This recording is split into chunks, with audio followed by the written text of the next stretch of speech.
Welcome to this explainer. I am so thrilled you're tuning in today because we're about to unpack one of the most fascinating, downright mysterious features of our universe. Have you ever stopped and wondered how incredibly mindless, simple things like a single atom or a tiny brainless ant manage to build these brilliant, highly complex systems? It turns out they aren't working from some grand cosmic blueprint. Instead, they're just following a really basic instruction manual. Today, we're going to walk through the universe's step-by-step usage guide for how to generate perfect order straight out of total chaos. Okay, let's dive into this step-by-step usage guide. First up, we'll define what emergence actually is. Then, we hit the 3 steps: simple rules, local communication, and syncing up. Finally, we'll look at the ultimate product: human societies. Section 1. What is emergence? Before we can really understand how the universe builds a complex system, we have to put a name to the phenomenon driving the whole thing.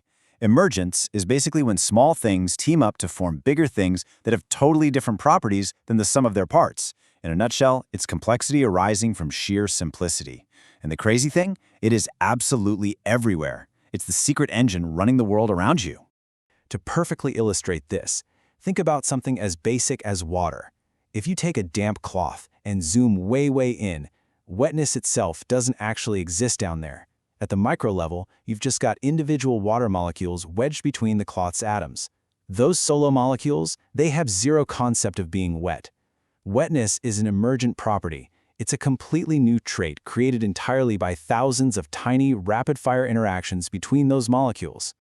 You know, when it comes to the universe, more is truly different. It's almost like a giant cosmic stack. Atoms interact to form molecules. Molecules form proteins. Proteins build cells. Cells make up organs. Organs form individuals. And we individuals, well, we form societies. Every time a new property emerges, that new thing can couple with other new things, and the whole process repeats itself. Each new layer is made from more complex parts. But how exactly does this happen? How do we make that jump from a basic, simple part to a wildly complex whole? Section 2. Step 1. Simple rules. Here is the secret. The foundation of all this complexity doesn't require a master plan. Let's look at an ant colony as our first case study. An individual ant? Not exactly a genius. It has no real brain, no individual willpower, and definitely no grand agenda. Yet, together, colonies construct complex structures, they farm fungi, raise cattle, even wage wars. Say an ideal colony needs a perfect balance: 25% workers, 25% caretakers, 25% soldiers, and 25% gatherers. How on earth does a cloudy mass of brainless insects lock in that exact distribution without a boss barking orders? The answer lies in incredibly simple rules. Honestly, it just comes down to secreting and smelling.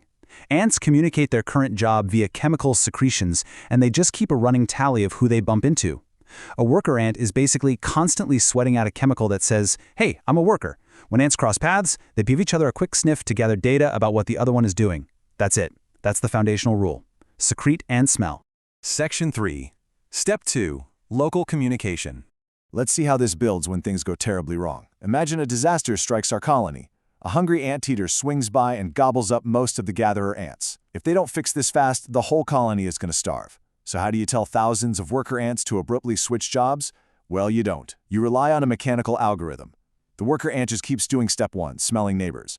But now, it's encountering almost no gatherers. It keeps counting, too few gatherers, until it hits a critical threshold. Boom. Once that line is crossed, the ant just switches its job. The worker becomes a gatherer.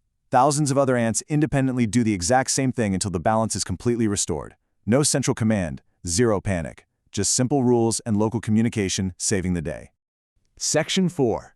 Step 3. Sync up. To really see the power of this manual, we can actually look at how this exact same step-by-step process operates right now inside your own body. Consider this quote: "There is no mastermind giving commands, just single units communicating with their neighbors." Down at a fundamental level, hundreds of millions of complicated, technically dead molecules are interacting to maintain the robust structure that is you. The smallest unit of life is a cell. And while we don't have a perfect definition for life, we know that living things emerge from things that are not alive. They do this simply by cooperating, specializing, and just responding to their neighbors. A brilliant example of this? The pacemaker cells in your heart. To keep you alive so you can sit here and watch this explainer, billions of these tiny cells have to fire off an impulse at the exact right millisecond to create one single heartbeat. How do they coordinate that? They swap chemical info with the cells right next to them to see what they're up to. If a cell senses its neighbors are working on a task, it just decides, yep, I'm going to do that too. They sync up entirely based on local feedback. Section 5. The final product, societies. So we've looked at atoms, and we've looked at ants. Now let's zoom way out to the macro level and see the ultimate application of the universe's instruction manual. Just like an ant colony lacks a physical, permanent body, a human nation is basically a cloudy, fluid entity. Think about what a nation actually is. The population is always changing, right?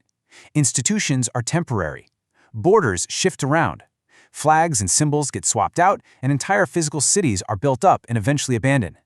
Every single piece that makes up a nation is fluid. The really crucial point here is that a nation literally has no face, no brain, and no body. But are nations real? Well, for sure. They interact with the world, they wage wars, they completely alter physical landscapes, they can grow, they crash, they can vanish entirely. But they only exist because a whole lot of humans are interacting with each other. A nation, a community, a megacorporation, these are all entities that have fundamentally different properties and superpowers than the pretty simple apes they emerge from. At the end of the day, we don't fully know why any of this happens. We just observe it. It's a fundamental feature of reality.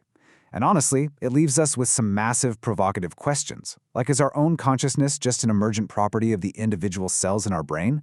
And as we go about our daily lives, just bumping into each other and following our own simple social rules, what incredibly complex macro structures are we secretly creating without even intending to? Emergence might just be the most beautiful, mind-bending property of our universe. Once you understand its step-by-step guide, it completely changes how you look at a drop of water, an ant on the sidewalk, or the very society we live in. Thanks so much for joining me on this explainer, and I really hope this leaves you seeing your world just a little bit differently today.